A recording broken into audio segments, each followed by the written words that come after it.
ഗബ്രിയേലിന്റെ ദർശന സാവല്യമായി സർവലോകർക്കും നന്മയേകും കാരുണ്യമായി ബേത്ലഹേമിന്റെ മാറിൽ ഒരാരോമൽ ഉണ്ണി പിറന്നല്ലോ.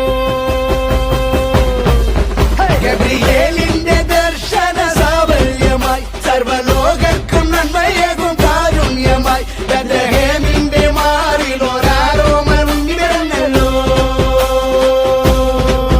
പിന്നിൽ താരകൾ പുൽകിരി തൂകി മണ്ണിൽ കോരിയ നാളങ്ങൾ പാടി അവൻ പള്ളിക്കറ്റയണിഞ്ഞിട്ട് കണ്ണും തിമ്മി തുറന്നിട്ട് കുഞ്ഞിക്കാലിട്ടടിക്കുകയാ.